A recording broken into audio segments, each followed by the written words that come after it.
Dieu soit loué. Je vous salue encore en ces instants merveilleux où nous sommes tranquillement en train de décortiquer ce merveilleux thème qui est la restauration des familles. Exclusivement, nous ne parlons que de ça. Nous entrons en profondeur. Je ne pense pas que c'est un thème qu'on peut vraiment épuisé. Alléluia. Parce que c'est un thème, pendant qu'on l'enseigne, Dieu est en train de faire quelque chose. Et pourquoi on ne peut pas l'épuiser nécessairement? Parce que nous vivons toutes sortes de problèmes. C'est-à-dire qu'à chaque situation différente, chaque calamité, tu peux avoir un cas, je peux avoir un cas, nous pouvons avoir des cas différents. Oh, laissez-moi vous dire, à chaque problème familial, il existe une restauration familiale. Oh my God, ce thème veut être spécifique. Oui, il y a des généralités que nous apprenons, mais il y a des spécificités. Oh, Dieu est un spécialiste. Voilà, c'est simplement pour dire que Dieu est spécialisé dans cette matière de restauration. Donc, quelque part, j'ai la foi et je n'ai pas peur d'aucun problème, d'aucune situation, peu importe le cas de ta famille, peu importe la famille, je crois que Dieu peut adresser ce problème. Je crois que Dieu peut le restaurer. S'il est vraiment l'auteur de la famille, il est le Dieu qui peut recréer la famille. C'est vraiment ça, la restauration, ramener les choses à leur état initial. Alors, la dernière fois, nous avons parcouru un certain modèle parce que, vous savez, quand Dieu veut déployer une vérité, quand Dieu veut déployer une révélation, il va généralement susciter un homme ou une femme, et on l'a vu à travers les Saintes Écritures, à qui il va déposer certaines choses. Un homme ou une femme qui va peut-être passer par des situations, Dieu va permettre des situations afin de se révéler. Par exemple, on va voir Abraham qui va passer dans une situation où il avait besoin d'un fils. On va le voir, Dieu se révéler dans cette stérilité. On va voir Dieu se révéler dans la vie de Job. Et Dieu va utiliser ces hommes, va utiliser ces femmes dans leur situation pour se révéler et pour établir un modèle ou une référence qui pourra aider les générations futures à comprendre comment Dieu fonctionne. Parce qu'on ne voit pas Dieu. C'est seulement dans un contexte donné, dans une situation, qu'on peut comprendre comment Dieu fonctionne. Et cela peut nous inspirer et peut nous permettre d'extraire les principes par lesquels Dieu régit son royaume. Dieu est un Dieu d'ordre. Il y a des principes qui établissent, qui gèrent sa façon de fonctionner, car, bien aimé, il s'agit du royaume de Dieu. Alors, il y a un modèle que nous avons partagé la dernière fois. Il s'agissait du modèle de Noé. Modèle de Noé, un modèle de Noé. Noé, cet homme que Dieu a érigé, cet homme que Dieu a établi. Et alors, on a vu quelques leçons qu'on pouvait tirer de la vie de Noé. On a vu apparemment à peu près 13 leçons à tirer du modèle de Noé. Je vais juste les énumérer. Mais si vous n'avez pas été là pour le dernier enseignement, je le poste généralement sur notre page privée de la restauration de famille liée sur ma page Facebook. Donc, vous pouvez toujours réécouter tous les enseignements précédents sur ce merveilleux thème. Alors, il y avait 13 leçons. On a compris d'abord que le nom de Noé signifiait consolation, où Dieu s'est consolé, où les nations ont été consolées par la venue de Noé. On voit que ça prend une consolation. On a vu aussi la notion du temps, où Dieu fait des choses en son temps, où Noé avait 500 ans pendant que Dieu s'était révélé à lui. La notion du temps est importante dans la restauration. Les choses ne se restaurent pas en un éclat, ça prend du temps. Il y a des processus, il y a un procédé. On a vu aussi comme leçon, le fait de trouver grâce aux yeux de Dieu est très important pour la restauration. Une autre leçon, c'est la vie marquée par l'attachement à Dieu. Noé est un homme juste, intègre dans son temps, et il marchait avec Dieu. Et on a vu aussi notre leçon, il s'agissait de l'obéissance à Dieu pour construire l'arche. Ça prend d'exécuter les principes de Dieu. C'est un principe de restauration. On a vu aussi notre leçon, le fait d'entrer dans l'arche avec sa famille pour échapper au déluge. C'est très important parce que, bien aimé, on peut construire l'arche, on peut obéir, mais il faut entrer. Il ne faut pas juste regarder les choses, mais on doit s'impliquer. Nous, la Bible déclare, toi et ta famille, tu seras sauvé si tu crois au Seigneur Jésus. Il faut entrer dans l'arche pour sécuriser nos familles. On voit aussi comme leçon la délivrance, où Dieu se souvient de Noé et de tous les animaux. Le Dieu qui se souvient vient aussi introduire la notion de l'alliance, qu'on a vu comme leçon, l'alliance avec Dieu. Il faut avoir une alliance avec Dieu si on veut voir la restauration de nos familles. Il y a aussi l'attitude d'adoration, car Noé, la première chose qu'il a fait, c'était d'ériger un autel, c'était de bâtir un autel à l'Éternel. C'était cette adoration. On doit avoir un autel dans nos familles, on doit avoir une alliance. Et il y a une autre leçon qu'on peut tirer de Noé, c'était la foi qui sauve. Alléluia. Il y a une foi qui peut nous sauver et c'est important d'avoir cette foi sans laquelle nul ne pourra plaire à Dieu. On voit aussi la loi des efforts. Noé a fourni des efforts pour avertir ses contemporains. Donc, il y a des efforts qu'on doit fournir. On ne peut pas juste s'asseoir sur nos lauriers et attendre que Dieu fasse tout. Il y avait une part. Vous savez, l'arche a été bâti pendant 120 ans. Parfois, les gens ne le réalisent pas. Noé avait 500 ans et ça l'a pris 120 ans de sa vie pour bâtir cela. Donc, bien-aimé, il y a quelque chose, je crois, que tu peux commencer. Oh, bien-aimé, que tes enfants finiront. Alléluia. Mais l'essentiel, que cela commence quelque part. My God. Pourquoi? Parce que nous héritons tous de ce qui a été fait précédemment. Écoutez, moi, mon plus grand rêve, c'est de laisser ma famille différemment que comment je l'ai trouvé. C'est, bien aimé, mon rêve, c'est cela. Mon rêve, c'est cela. J'aimerais, j'ai hérité d'une famille. Ma famille, elle est telle qu'elle est. Je l'ai trouvée comme elle est. Mais j'aimerais dire, oh Seigneur, fais-moi grâce que avant que je quitte ce monde, que ma famille ne soit plus la même, que ma famille soit mieux que comme je l'ai trouvée. Oh my God, j'aimerais que cela soit aussi ton vœu. Et c'est possible, mais on doit être conséquent, on doit être impliqué à cette démarche-là. C'est tout un programme de Dieu. Alors, on a vu aussi une autre leçon, l'avant-dernière leçon, c'était la faiblesse, la couverture, la bénédiction ou malédiction. C'est-à-dire que Noé a connu aussi une faiblesse, bien que c'était un homme intègre. Donc, cette restauration va inclure même nos faiblesses. Ce n'est pas parce qu'on est faible. Vous savez, la faiblesse est liée à la nature humaine. Ce n'est pas parce qu'on est faible, ce n'est pas parce qu'on est tombé, ce n'est pas parce qu'on va tomber que Dieu ne peut pas restaurer. Oh, tout ce qu'il faut pour nos faiblesses, c'est de la couverture. Dieu couvre nos faiblesses. Et on doit apprendre aussi à couvrir les faiblesses des uns des autres. Ce n'est pas une façon de dire qu'on excuse ces faiblesses, mais bien aimé, si l'autre est faible, ça veut dire que toi aussi tu peux être faible. Vous savez, la façon dont tu traites les faiblesses des autres va déterminer la façon dont on traitera tes faiblesses. Parce que parfois on oublie. Vous savez, je l'ai souvent vu avec les jeunes. Les jeunes, à un moment donné, on va souvent pointer du doigt les aînés en disant, mais maman, pourquoi est-ce qu'elle a fait ça? Papa, pourquoi est-ce qu'il a fait ça? C'est du n'importe quoi. Ainsi, oh my God. On ne sait pas grand-chose. Tu pointes du doigt parce que tu n'as pas encore atteint la maturité. Tu n'as pas encore vécu assez longtemps pour faire certaines faiblesses. Oh my God. Moi, j'ai appris, bien aimé, avec l'âge, à me taire devant certaines faiblesses et de dire, Seigneur, ce n'est qu'un homme, ce n'est qu'une femme. Seigneur, couvre-la, restaure et avance. Et j'apprends des faiblesses des autres parce que je sais qu'un jour, je pourrai aussi. J'ai des faiblesses déjà personnellement et je sais qu'il y a peut-être d'autres faiblesses qui vont se développer que j'ignore. Ou peut-être les faiblesses. Et Dieu est juge, hein, vous savez. Dieu regarde la façon dont nous traitons les faiblesses des uns des autres. Et bien aimé, c'est elle a établi une loi sur nos vies. Rappelez-vous, on moissonne ce qu'on sème.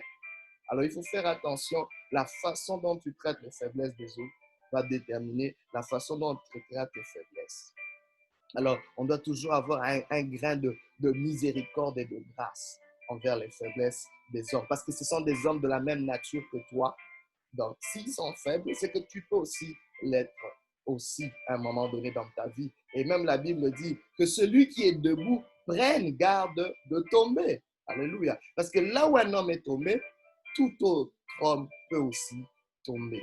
Donc, on doit être conscient de cela. Et Dieu conjugue avec cela. Donc, la restauration, le programme de restauration inclut la faiblesse, inclut mes faiblesses. Donc, ça ne peut pas être une excuse pour que Dieu ne restaure pas. Donc, on l'a vu dans Noé. Et la dernière leçon, c'était vraiment que Dieu veut faire de nos familles une référence de justice dans le pays où on est, en recommençant et en rebâtissant sur les rues. Donc, Tu es peut-être en train de dealer avec des ruines dans ta famille, mais laisse-moi te dire, oh, on t'appellera réparateur des ruines. Alléluia. Si tu vas rebâtir sur d'anciennes ruines, sur des fondements antiques, oh, Dieu t'appelle comme un réparateur de ruines, de brèches. Tu vas bâtir sur du néant. Mais alléluia. Pourquoi? Parce que tu es de nature divine. Dieu a commencé, oh my God, Dieu a recommencé son monde à travers du néant, à travers les ruines. Le Dieu qui a commencé est le Dieu qui peut recommencer. Et c'est ce qu'on a appris vraiment avec Job. Donc, Dieu peut recommencer l'histoire d'une famille à travers cet exemple, ce modèle de Job. Alors aujourd'hui, nous avons un autre modèle qu'on aimerait élucider, qu'on aimerait élaborer, qu'on aimerait parcourir. Il s'agit du modèle d'Abraham. Du modèle d'Abraham. Oh, il y a tellement à dire sur Abraham que je pense que ça prendra peut-être 2 séances pour décortiquer. Je pense que c'est ça même pas assez, mais nous voulons juste épingler certains éléments nécessaires. Alors aujourd'hui, on va on a dit du modèle de Noé, c'était le modèle où on recommence en honorant le Père. On peut recommencer notre histoire, recommencer l'histoire de notre famille. Mais dans le modèle d'Abraham, j'aimerais plutôt dire que énoncer un principe, le principe de quitter son père pour changer son monde. Quitter son père pour changer son monde. Parce que c'est la première instruction qui a été donnée à Abraham. Wow! Et vous savez, la première chose a toujours une incidence sur le reste. Les gens vont dire que la fin d'une chose vaut mieux que son commencement, mais laissez-moi vous dire, le commencement d'une chose détermine la suite de la chose, détermine comment la chose va aboutir, comment la chose va finir. Bien aimé, c'est dangereux de mal commencer. On perd beaucoup de temps. Alors, c'est important de voir qu'est-ce qui a commencé ce modèle d'Abraham. Alors, c'est là qu'on veut s'arrêter d'abord. Quitter son père pour changer son monde. Déjà, le verbe quitter, on a toujours l'impression que c'est quelque chose de négatif. Oh my God. Il faut déjà qu'on puisse être reformé. Quitter fait partie du langage de Dieu, du principe divin. Quitter est un mot qui est dans le dictionnaire, donc il faudrait l'utiliser aussi de temps en temps. Mais surtout parce que depuis la Genèse, on voit Dieu utiliser ce principe. Il va peut-être utiliser d'autres verbes, mais on sent cette connotation de quitter. Alors, on veut comprendre de quoi il s'agit. Alors, je vous invite, si vous avez votre Bible, à lire avec moi dans Genèse chapitre 12, versets 1 à 3.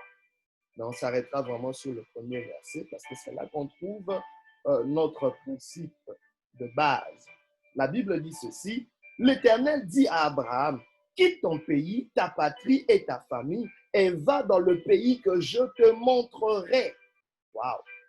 Je ferai de toi une grande nation, je te bénirai, je rendrai ton nom grand et tu seras une source de bénédiction. Je bénirai ceux qui te béniront et je maudirai ceux qui te maudiront. Et toutes les familles de la terre seront bénies en toi. J'aime cette phrase.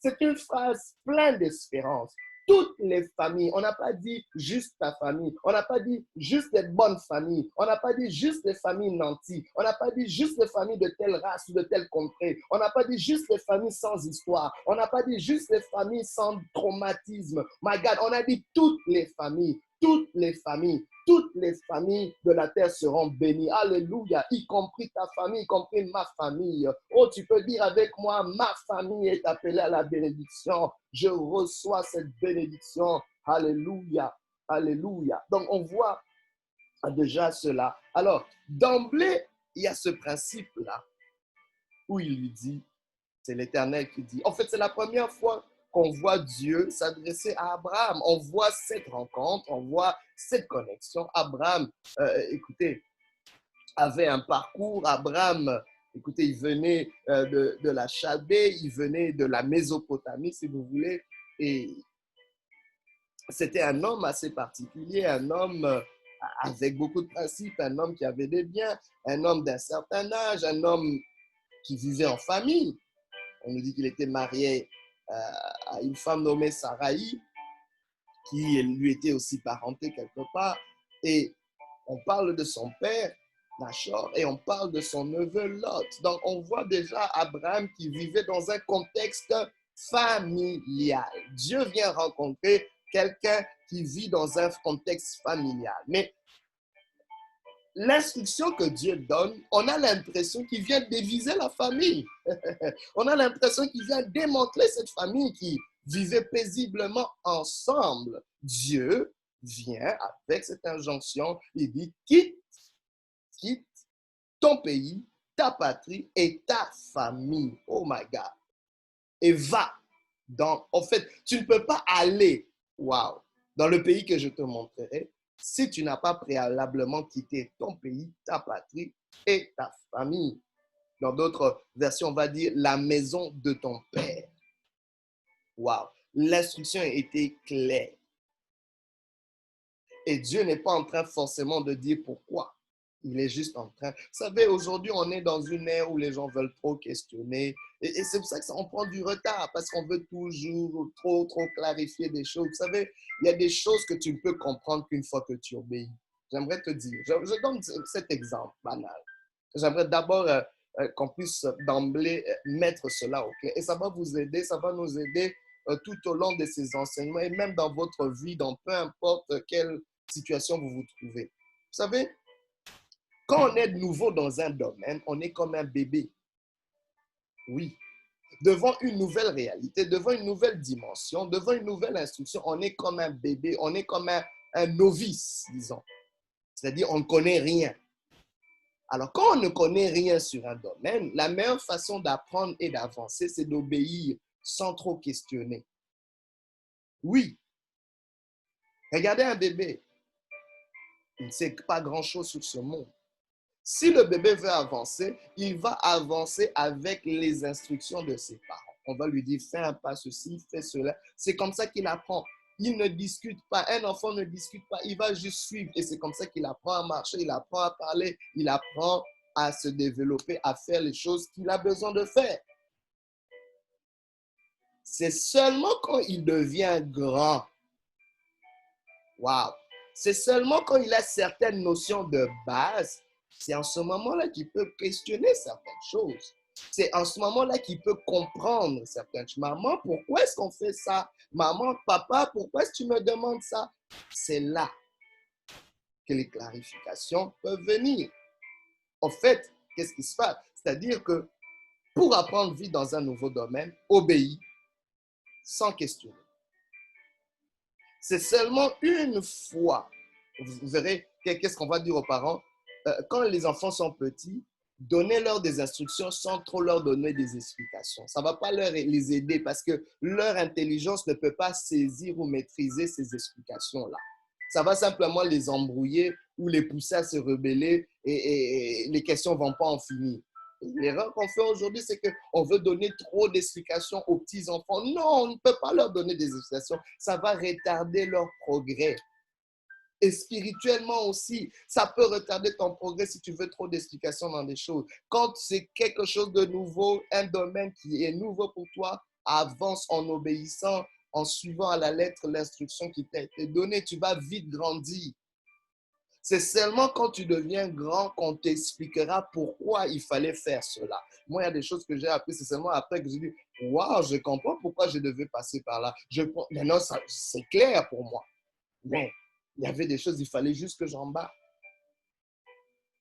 pour ma propre survie, pour mon propre bien. Donc, c'est très important. Alors, il y a cette instruction qui vient sans trop de clarification parce qu'Abraham est novice dans cette dimension avec Dieu. Il venait d'une nation païenne où on faisait des adorations aux astres, à la lune et des choses comme ça. Alors, d'emblée, il y a ce principe de séparation. Premièrement, donc, quitter son père pour changer son monde, il s'agit d'abord d'énoncer le principe de séparation. Ce n'est pas un principe nouveau, ce n'est pas un principe qui a commencé avec Abraham. Il a bel et bien commencé depuis le premier chapitre de la Genèse. Comprenez? On verra que Dieu a demandé quelque part dans le deuxième chapitre de la Genèse, par exemple, on voit Dieu dire à l'homme, il dit à Adam, il dit l'homme quittera son père et sa mère et s'attachera à sa femme. Donc on voit déjà comment la famille, en fait, la famille, toute famille commence par le principe de séparation. Il ne peut pas avoir de famille si quelqu'un n'est pas séparé quelque part. Il ne peut pas avoir une famille s'il n'y a pas eu quelqu'un qui a quitté une famille, qui a quitté son père et sa mère, qui a quitté ce qui l'a précédé, qui a quitté les pensées qui l'ont construit quelque part pour commencer quelque chose d'autre avec une nouvelle pensée. Donc, c'est très important. Alors, c'est pour ça que je me permets de dire que si une famille doit être restaurée, il faut appliquer le même principe qui a commencé une famille. C'est-à-dire, il faudra quitter aussi, alléluia, quitter son père pour changer son monde, ou pour changer sa famille, pour changer sa condition, pour changer sa situation. Alors, ma question, qu'est-ce que tu dois quitter? Qu'est-ce que je dois quitter? Donc, il faut déjà accepter ce fait que si je veux une restauration, tu fais des prières pour une restauration, oh bien-aimé, Dieu va te demander de quitter quelque chose. Dieu va te demander de te séparer de quelque chose, de quelqu'un, d'une chose, whatever. Mais il y a une séparation qui doit se faire. Donc, d'emblée, on comprend ce principe-là. Alors, le principe de séparation, donc on le voit déjà dans Genèse 2, mais on le voit aussi plus tôt dans le premier chapitre où la Bible déclare que il y eut un soir, il y eut un matin, ce fut le premier jour. Dieu vit que la lumière était bonne et il la sépara des ténèbres. Waouh! Et c'est le premier processus de séparation. Donc, Dieu évalue quelque chose, il voit la portée, l'importance des choses et il se permet de les séparer. Alors, on va comprendre ce principe. Alors, premièrement, en définition, le principe de séparation, c'est le fait de sortir de. Sortir de. Donc, en fait, il était en train de dire à Abraham, sors de. Oh my God. Il y a quelque chose. Il ne peut pas avoir de restauration si tu ne sors pas de. Si tu ne sors pas de. Il y a quelque chose de laquelle tu dois sortir ou d'une situation, d'une relation, d'une mentalité, d'un environnement. Je ne sais pas, mais il faut que tu te mettes. J'aimerais qu'aujourd'hui, que tu puisses sortir avec cette pensée ou cette prière. Seigneur, de quoi dois-je sortir? Waouh! Si tu acceptes cette pensée, oh, ça va t'aider. Le Saint-Esprit te dira, et je pense déjà même avant la fin de cet enseignement, le Saint-Esprit va le déposer clairement en toi. Alors, sortir de, c'est quitter, c'est changer, ça veut aussi dire se repentir, s'ajuster. Donc, j'aimerais qu'on puisse comprendre parce que vous savez, on vit vraiment dans une guerre de mots aujourd'hui. Alors, c'est très important dès le début de bien clarifier les mots. Donc, sortir de, quitter, changer, se repentir, s'ajuster, tout ça, c'est sortir de. Tout ça nous parle de quitter. Vous voyez?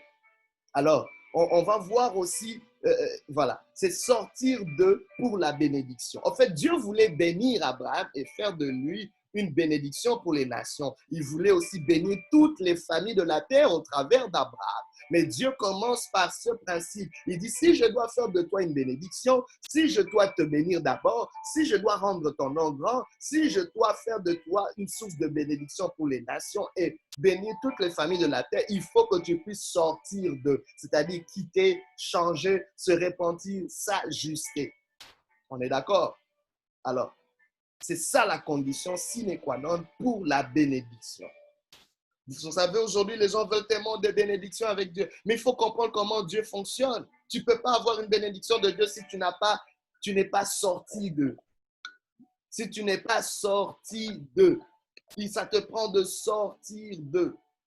De quitter. Donc, c'est le principe de séparation. Le principe de séparation veut aussi dire l'ordre. C'est l'établissement de l'ordre. Vous savez, il y a trop de désordre dans nos familles. Nos familles ont besoin de restauration parce qu'il y a un désordre. Le désordre, c'est le fait que les choses ne soient pas à leur place. Oui, le désordre, c'est le fait que les choses, on ne respecte aucun ordre de priorité. Le désordre, c'est le fait qu'on ne distingue pas ce qui est bien du mal, où tout est permis. C'est un désordre. Et parfois, le problème, c'est qu'on a hérité ce désordre. Tu entres dans une famille où tu avais toujours déjà trouvé du désordre, mais parce que c'est ce que tu as toujours vécu, tu n'as pas pris le temps de le questionner, de le remettre en question. Pour toi, c'est une norme. Je ne le dis pas seulement pour toi, mais pour moi aussi. On a rencontré beaucoup de désordres. Il y a des choses qui n'étaient pas à leur place, des choses qui étaient à l'envers. Mais quand tu apprends les principes de Dieu, quand tu mets la parole de Dieu comme un miroir et tu la compares, tu mets la parole de Dieu comme une lampe torche, tu dis, hé, il y a quelque chose qui ne marche pas ici. Ça devait être ici, ça devait être là. Oh, oh, oh. Et quand tu commences, les gens te questionnent, se disent, hey, qu'est-ce que tu veux faire ici? Les choses ont toujours été ainsi. Pour qui te prends-tu? C'est là qu'il y a des combats. Donc, bien aimé, avec cette œuvre de restauration, sois prêt à être combattu, même par les gens de ta propre famille. La Bible déclare, chacun aura pour ennemi les gens de sa propre famille. Parfois, c'est parce que quand quelqu'un s'élève avec un mandat de ramener l'ordre, il rencontrera une opposition. Parce qu'il y a un esprit de statu quo qui veut maintenir le désordre tel qu'il est. Et c'est la vérité. Alors, sois prêt pour cela. Mais Dieu merci, il veut nous outiller à travers ses enseignements pour être équipés. Alors, l'ordre dans ce principe de séparation, c'est le fait de distinguer les choses, afin de prioriser certaines choses et aussi afin de jauger l'importance des choses. Toutes les choses n'ont pas la même valeur. Toutes les choses dans la vie n'ont pas le même poids. Vous savez, même avec cette pandémie, on a compris qu'il existe des services essentiels. Et cela est surprenant. Et cela a bousillé beaucoup de business. Beaucoup de business pensaient qu'il y avait... Non, quand on a permis le shutdown, ce confinement, écoute, si tu n'étais pas essentiel, tu te retrouves à côté. C'est fou. Et il y a certains business qui ont pris beaucoup d'avance, beaucoup d'avantages, beaucoup de poids, parce qu'on a réalisé qu'écoutez, en cas de crise, vous êtes essentiel. Et parfois, ce sont des services qu'on méprisait, qu'on négligeait. Non seulement les services, il y a certaines activités qui sont essentielles. Se laver les mains, par exemple, il y a des gens qui ne se sont jamais vraiment lavé les mains, ils se lavent seulement les mains quand ils prennent un bain. Mais non, tu comprends que c'est une question de vie ou de mort. Non, mais l'ordre, c'est ce que ça amène. Ça permet de distinguer des choses, de prioriser des choses et d'en donner la valeur. Donc, quand Dieu dit à Abraham, quitte, c'est afin d'amener un certain ordre parce qu'il y avait un désordre dans cette famille. Cette famille qui a adoré le faux Dieu, qui a adoré la lune, les étoiles et toutes ces choses. Le Dieu soleil.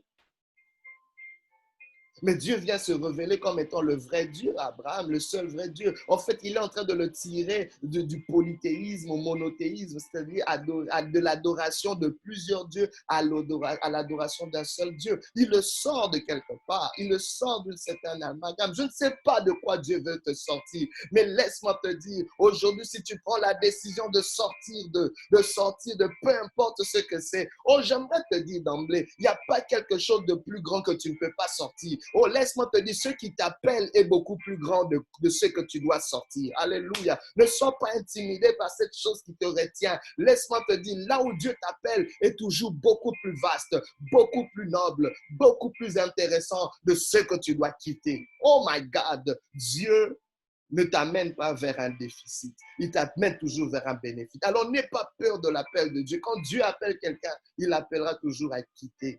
Alléluia. Il y a un avantage. Il y a plusieurs années de cela, je demandais à ma défunte mère, je disais, mais pour toi, quel est l'ordre de priorité et tout ça? Tu as une grande famille et tout ça. Elle dit, écoute, mon fils, est-ce que tu te rends compte qu'à l'âge que j'ai passé plus de temps avec ton père qu'avec mes parents? Je dis, waouh! Et pour elle, sa famille, c'est mon père et ce sont ses enfants, nous autres. C'est d'abord ça. Je dis, waouh! Pourtant, elle a grandi quelque part. Mais à un moment donné de sa vie, ses priorités sont claires. Et c'est fou. Et le lien qui lie un homme et une femme mariés est beaucoup plus fort que le lien qui lie un enfant à ses parents. Je vous le dis. Il y a quelque chose de puissant qui se fait là. Alors, c'est important de comprendre cela. Alors, le principe de séparation, c'est aussi un principe de consécration, d'exclusivité et qui amène une spécialité, qui amène un caractère spécial, qui fait de nous des gens spéciaux. En fait, Dieu voulait faire d'Abraham quelqu'un de spécial. Dieu voulait qu'Abraham soit exclusif à lui. C'est-à-dire, je te tire d'une généralité vers une exclusivité. Oh bien-aimé, j'aimerais vous dire, il n'y aura pas de restauration dans la généralité. Il n'y aura pas de restauration dans l'amalgame. Si tu veux être comme tout le monde, faire comme tout le monde, tu ne peux pas vivre de restauration. À un moment donné, tu dois être un peuple acquis, un peuple, une race élue, quelqu'un de spécial, de séparé, de mis à part. Même si les gens te questionnent ou bien se moquent de toi, tu dis, hé, j'ai un mandat, j'ai poursuivi quelque chose. Je ne peux pas être comme tout le monde parce que j'ai compris, être familier, être comme tout le monde n'amène jamais à nulle part, à quoi que ce soit. Tu ne peux jamais rien réaliser dans la généralité, c'est vrai. Aujourd'hui, le monde a beaucoup plus besoin de spécialistes que de généralistes. Si tu n'es pas spécifique dans quelque chose, tu n'arriveras pas quelque part. Parce que comment est-ce que les gens peuvent avoir besoin de toi? Comment est-ce que les gens peuvent faire appel à toi si tu n'as pas quelque chose de spécial à leur offrir? Alors, c'est un appel à la consécration, à l'exclusivité et à être spécial. En fait, c'est un appel à l'onction. L'onction, c'est ça, elle nous met à part. Elle nous met à part. Et on peut l'extrapoler même à la sanctification. Donc, vous voyez comment Dieu bénit. Il doit consacrer, il doit mettre à part. Tu dois devenir exclusif pour que la bénédiction de Dieu puisse couler. Alors, c'était ça le principe de séparation. Alors, j'aimerais qu'on puisse répondre à cette question. Qu'est-ce que nous quittons? Qu'est-ce qu'Abraham devait quitter quand on suit son modèle?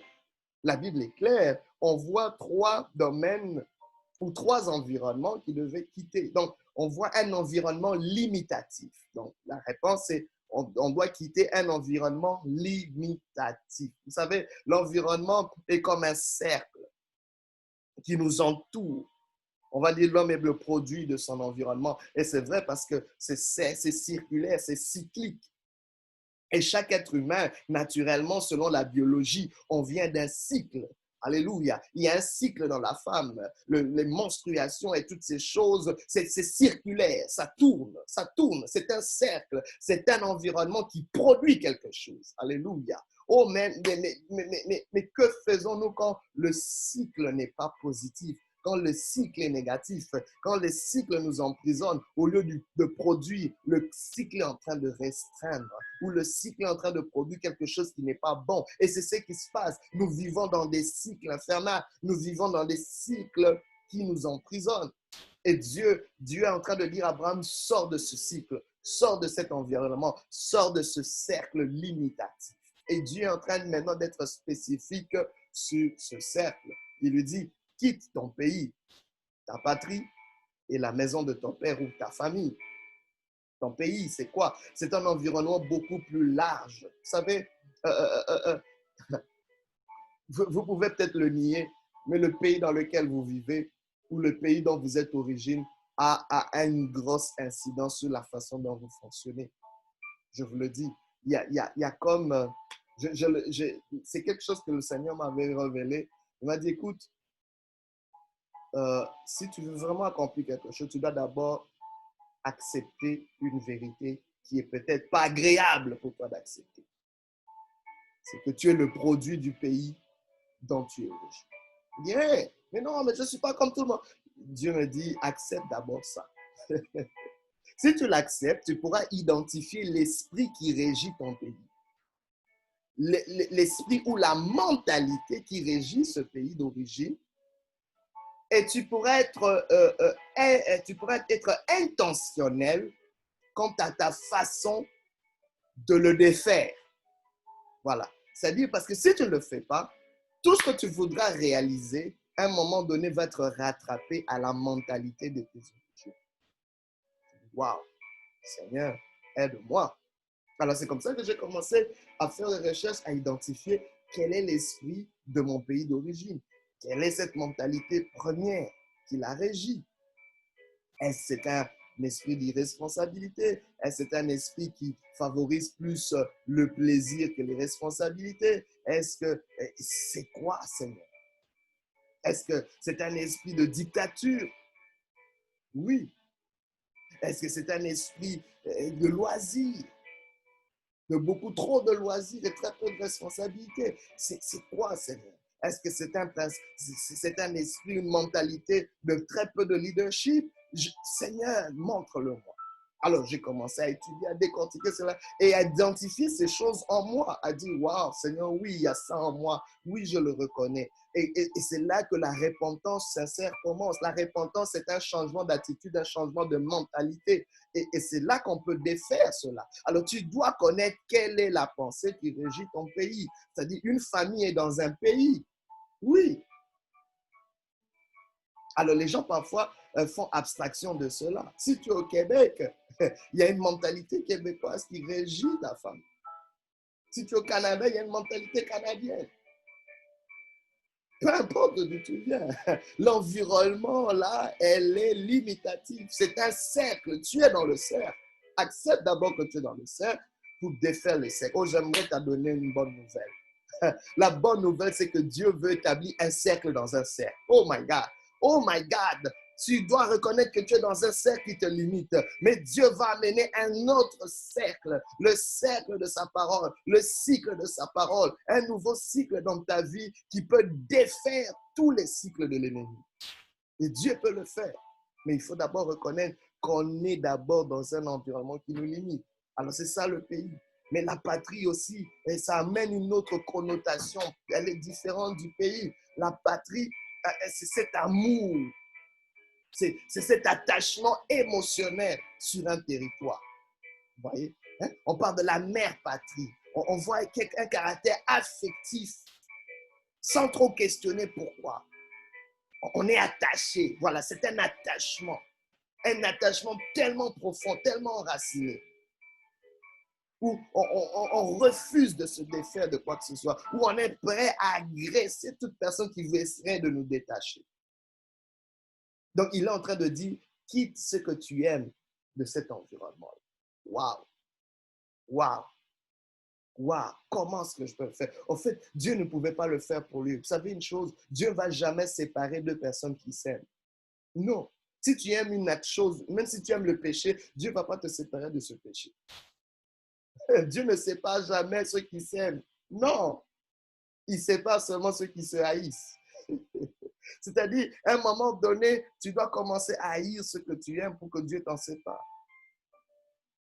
Mais comment vas-tu la haïr? C'est-à-dire, la haine là dont je parle, ce n'est pas quelque chose, hey, tu deviens je ne sais pas comment. Non, la haine là, c'est-à-dire que à cause du principe de séparation, j'ai compris que par l'échelle d'importance, ce vers quoi Dieu m'appelle est beaucoup plus important que cela d'où je viens, que du désordre d'où je viens. Donc, pour moi, je préfère me détacher de cela afin de m'attacher à ce que Dieu veut m'amener. Alors, la maison de ton père, waouh, ça devient encore beaucoup plus intime. La maison de ton père, et c'était très difficile pour Abraham. Oh, ça a pris des déchirures, ça a pris la mort de son père, parce qu'Abraham ne l'a pas fait. Quand vous voyez dans le contexte, quitter, regardez qu'est-ce qui s'est passé.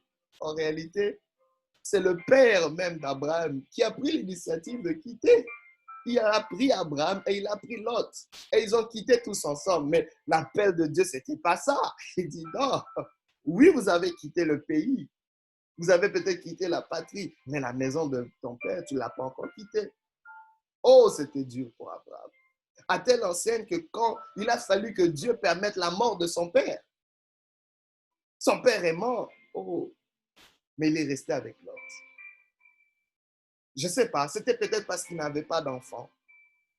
Il avait besoin de cet attachement à des choses ou à des personnes qui comblaient ce vide-là. Je ne sais pas, par quoi combles-tu certains vides dans ta vie? Il y a peut-être un vide affectif, il y a peut-être un besoin, je ne sais pas, mais qui te pousse à t'attacher aux mauvaises personnes, qui te pousse à t'attacher aux mauvais principes, qui te pousse à t'attacher à certaines activités qui, en réalité, sont plus nuisibles pour ta vie. Alors, c'est important pour nous de comprendre cela. Abraham devait se détacher. À telle enseigne que son père est mort et Dieu a permis qu'il y ait une querelle entre les bergers de Lot et les bergers d'Abraham. Et c'est ce moment-là qu'Abraham a compris que non, il est temps qu'on puisse se quitter. Si tu vas à gauche, j'irai à droite. Si tu vas à droite, j'irai à gauche. C'est là qu'il s'est séparé. Et c'est seulement là que le ciel s'est ouvert sur Abraham. C'est seulement là que la bénédiction, que Dieu a réitéré son alliance avec Abraham. C'est seulement après là que Dieu a pu changer le nom d'Abraham à Abraham. Oh my God. C'est seulement là que Dieu a pu accélérer le processus de bénédiction. Parce que le modèle d'Abraham, c'est vraiment un modèle de bénédiction. Mais là, on est en train de voir comment cette bénédiction vient. On est en train de voir les préalables de cette bénédiction parce que la réalité, bien aimé, c'est que Dieu veut bénir nos familles. On a trop parlé de la malédiction des familles. La malédiction générationnelle, c'est vrai, c'est un fait. Mais il y a une plus grosse réalité que la malédiction générationnelle. C'est la bénédiction générationnelle. Il existe une bénédiction sur chaque famille. Mais plusieurs ne sont même pas conscients de cela parce qu'on a tellement vu, on nous a tellement bombardé sur la malédiction et on voit aussi tellement de malédictions autour qu'on ne peut même pas, qu'on ne pense pas et qu'on ne croit pas, qu'on ne poursuit pas cette bénédiction. Oh, je te dis que cette bénédiction, elle est là, elle est latente sur ta famille, sur chaque génération. Si la génération de ton père, de ta mère, de ton grand-père, de ton arrière-grand-père ne t'ont pas saisi cela, laisse-moi te dire que tu es candidat à cette bénédiction générationnelle. Tu peux te positionner d'une façon, tu peux te mettre à part d'une façon,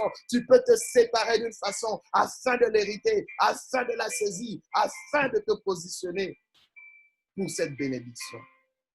Alors, on voit là ce qu'on doit quitter. Qu'est-ce qu'on doit quitter? On doit quitter cet environnement limitatif.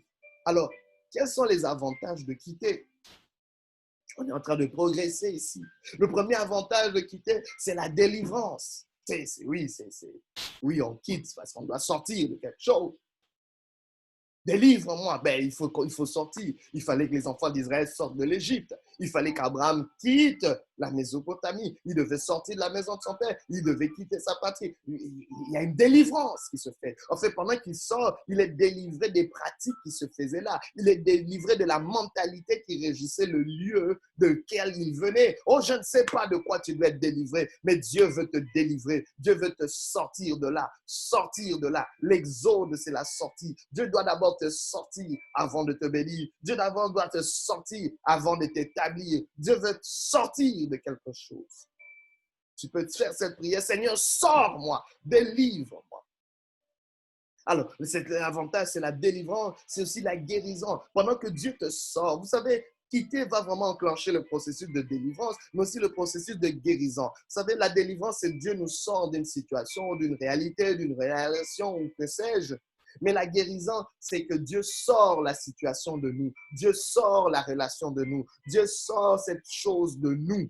Parce que souvent, beaucoup de gens sont délivrés, mais ne sont pas guéris. Et cela les rattrape plus tard. Mais je prie que ce principe, ce processus soit complet. Parce que la délivrance plus la guérison, c'est ça la libération. La libération n'est pas totale si la délivrance n'est pas accompagnée d'une guérison. La guérison va venir après la délivrance, mais il faut que cela soit fait. Que Dieu guérisse tes souvenirs. Que tu t'en souviennes, mais que cela ne fasse plus mal. Et c'est comme ça que Dieu établit la restauration. Alors, un autre avantage aussi, c'est le fait d'entrer dans quelque chose de nouveau. Quitter, ou le principe de séparation, quitter la maison, quitter son père pour changer son monde, c'est vraiment le fait d'entrer dans quelque chose de nouveau. C'est un autre avantage. Où tu entres dans quelque chose de nouveau. Tu ne peux pas entrer dans quelque chose de nouveau si tu n'as pas quitté. C'est curieux, vous savez. Je regardais dans ce monde, j'observe. Est-ce que vous savez qu'on entre dans ce monde en quittant quelque chose? Quand un bébé entre dans ce monde, il vient de quitter le sein de sa mère, il vient de quitter le placenta, il vient de quitter la matrice de sa mère.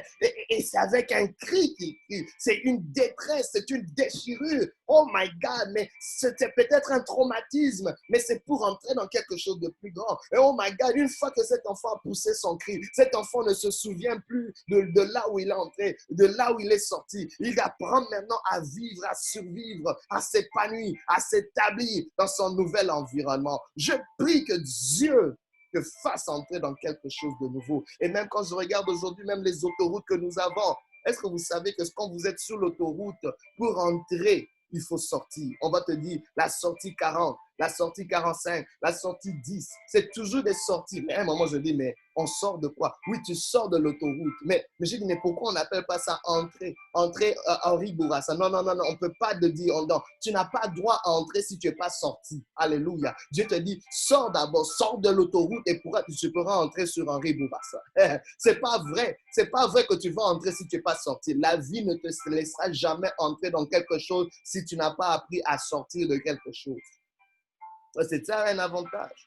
L'autre avantage de quitter ou de ce principe de séparation, c'est le fait de devenir un agent de changement, de devenir un modèle, un agent de changement. Dieu voulait faire d'Abraham un agent de changement, un modèle. Aujourd'hui, les Juifs, les musulmans, les Arabes, les chrétiens, tout le monde appelle Abraham leur père, le père des croyants, le père de la foi. Oh my God, Dieu a élevé cet homme. Il a fait de lui un modèle, une référence, un agent de changement.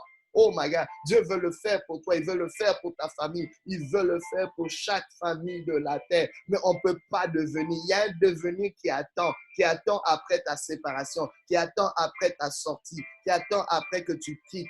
Oh my God, Dieu veut faire de ta famille, il veut amener un devenir, une destinée, un lendemain, un meilleur avenir pour ta famille.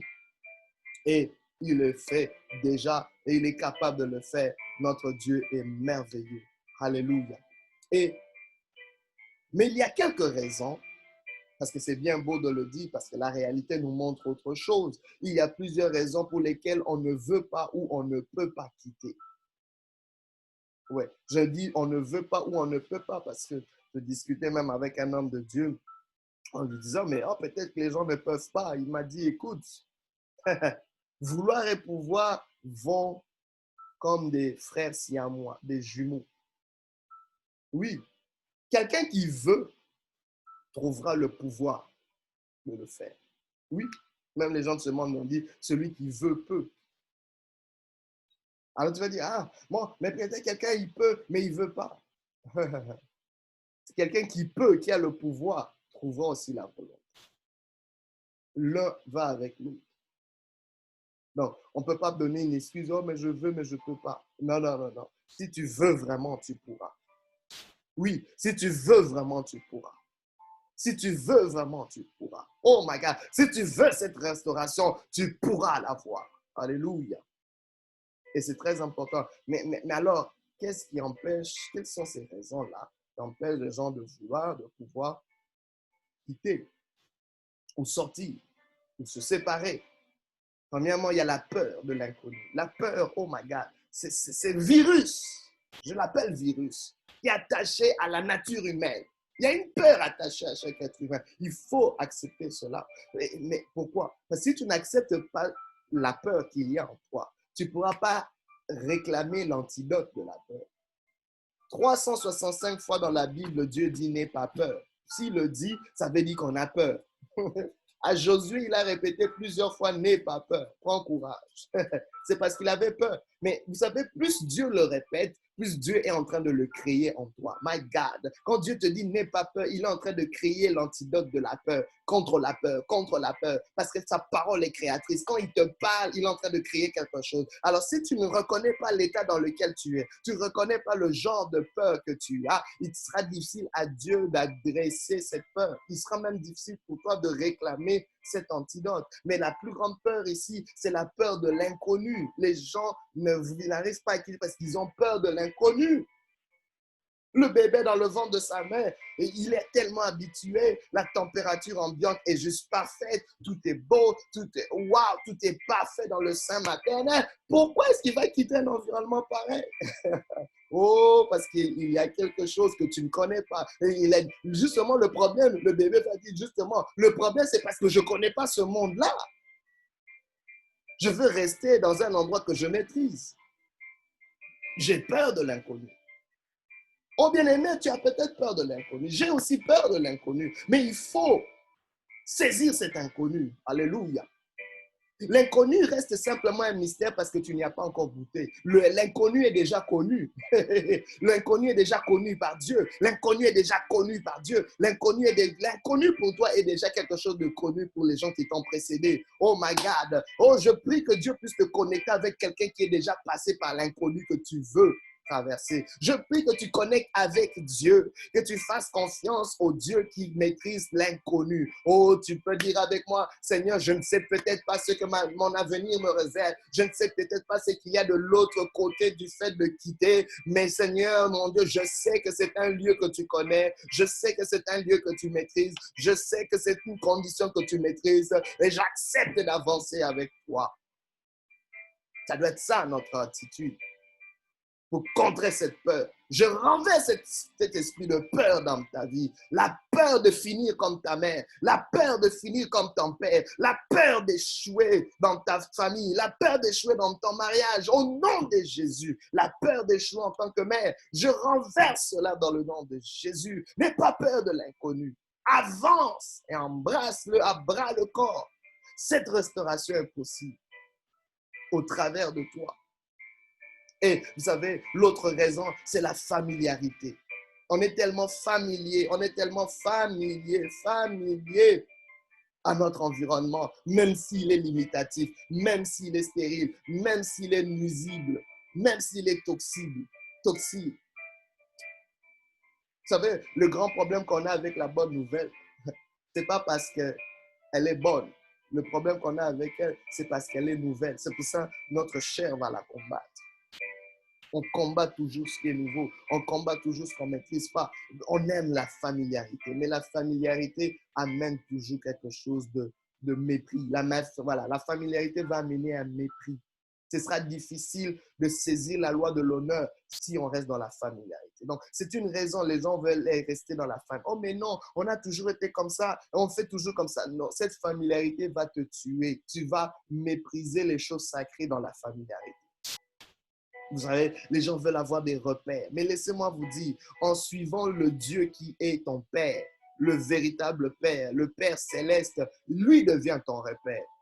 Tu n'as plus besoin, Abraham n'avait plus besoin de ces autres repères de Mésopotamie. Dieu devenait son repère. Est-ce que vous n'avez pas réalisé que Dieu dit à Abraham, va vers le pays que je te montrerai? Waouh! Hein? Si on te dit ça aujourd'hui, c'est que tu ne me montres rien, tu me dis juste d'aller comme ça avec Dieu. Oui. Parce que si je te dis tout, il y a des choses que tu ne voudras pas accepter de faire. Mais parce que tu m'aimes et parce que tu me fais confiance, suis-moi. Là où je te conduis, vas-y. Waouh! Je trouve que c'est un bon deal quand même. Épeurant peut-être, mais c'est un bon deal. Qui tient la route parce qu'au moins je suis quelque chose dessus. Je suis Dieu.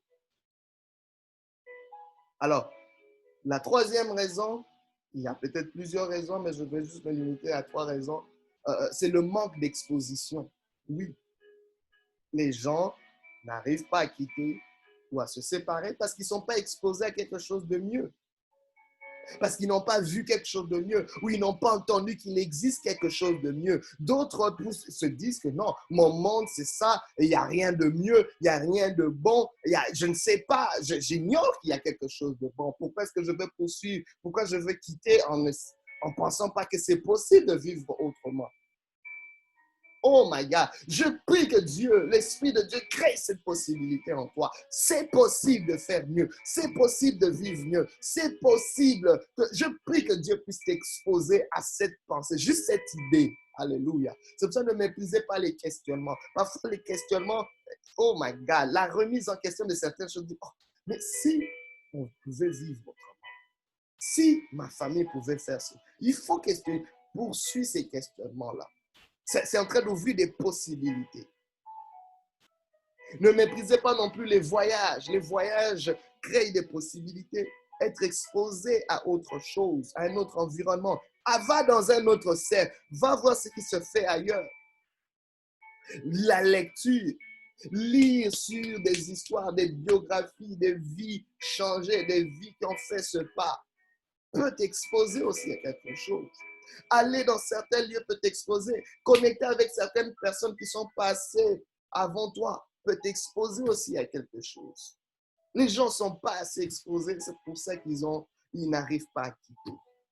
Abraham a été exposé à un rêve, a été exposé à une parole, a été exposé à un appel de Dieu. Alléluia. Il s'est dit non, non, non. Ça là, je suis prêt à tout quitter pour suivre ce tout-là. Je veux explorer. Alléluia. La Bible nous montre comment il a exploré tout le territoire qui allait être la possession de sa descendance. Regardez ce que Dieu a fait. Aujourd'hui encore, sa descendance est puissante sur la terre. Simplement parce qu'un seul homme a obéi.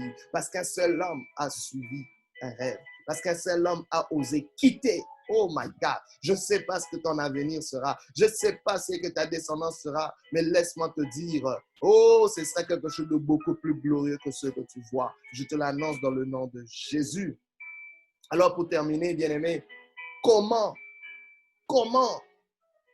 pouvons-nous quitter? Comment pouvons-nous quitter? On a compris le principe de séparation. On a compris qu'est-ce que nous devons quitter. On a compris l'avantage de quitter. On a compris aussi les raisons qui nous empêchent de quitter ou de nous séparer. Mais on aimerait aussi comprendre comment concrètement le faire. Premièrement, c'est par une vision. Ça prend une vision. Tu ne peux pas quitter si tu n'as pas une vision. Parce que tu vas quitter vers quoi? Il faut une vision claire. Quelle est la vision de la famille? Vous savez, il y a quelqu'un qui m'a beaucoup béni. Il disait, une famille doit être traitée comme un pays. Waouh, j'ai dit, ah bon? Oui, un pays a une constitution, a des règles, a une vision, a des institutions, a des façons de faire. Mais si tu vas laisser ta famille comme un poulailler, ta vie comme un poulailler, n'importe qui entre, comment, où on va, bon, advienne que pourra, bon, ok, aujourd'hui c'est le Covid, on fait ceci. Oh, non, il y a une vision. On va vers quelque part. On va vers un lieu meilleur. On va vers une destinée. Il y a une destination. Abraham avait reçu, bien que c'était peut-être pas clair, mais Dieu lui dit, quitte, va vers Dieu lui donne une vision, il dit, va vers le pays que je te montrerai. Vous savez, il y a beaucoup de gens qui veulent, en matière de vision, j'aimerais clarifier quelque chose. Il y a beaucoup de gens qui veulent avoir tout cuit, hein, et qu'on le leur donne dans leur bec pour qu'ils puissent faire ne fût-ce qu'un petit pas, juste un petit pas. Tu risques d'attendre longtemps et de perdre du temps. Non. Dieu oriente ceux qui bougent, ceux qui sont en mouvement. Non, il n'oriente pas ceux qui sont stationnaires. Il n'orientera pas un véhicule stationnaire, mais quelqu'un qui est en mouvement sera facilement orienté par Dieu. Mais il fallait qu'il quitte. Bouger a permis à Abraham de clarifier cette vision. Il faut que nos familles bougent. Et j'aimerais vous dire comment nos familles peuvent bouger vers cette restauration. C'est si un membre de la famille accepte de bouger. Ça ne va pas prendre tout le monde. Tout le monde ne bougera pas au même moment. Il y a des gens qui ne bougeront pas sans qu'ils n'aient vu quelqu'un d'autre bouger. Il faut que tu bouges et que tu incarnes cette vision pour que les autres membres de ta famille puissent aussi bouger. Ça prend une vision, mais toi, qu'est-ce qui te fait bouger? C'est la vision. Alors, deuxième chose, c'est la foi, l'obéissance. La foi. Ça prenait une foi audacieuse. Une foi qui est liée à l'obéissance. Une exécution à l'instruction donnée. C'est ça la foi. Pourquoi il exécute? C'est parce qu'il fait confiance en Dieu. La foi, c'est aussi une démonstration des choses qu'on ne voit pas. Oui, je sais que c'est la foi parce qu'il ne le voyait pas. Waouh! Mais cette foi-là prenait aussi un audace, de l'audace. Où sont les gens audacieux? Je ne pense pas qu'il peut y avoir de restauration s'il n'y a pas d'audace. Je ne pense pas qu'on peut quitter. Quitter, c'est un acte audacieux. Et c'est aussi un risque. Mais un risque calculé. Ce n'est pas risqué. C'est un risque, mais ce n'est pas risqué. Dieu ne t'amènera pas de faire quelque chose de risqué. Quelque chose de risqué t'amènera à ta perte. Mais Dieu t'amènera à prendre un risque. Il y a une différence entre ce qui est risqué et ce qui est un risque.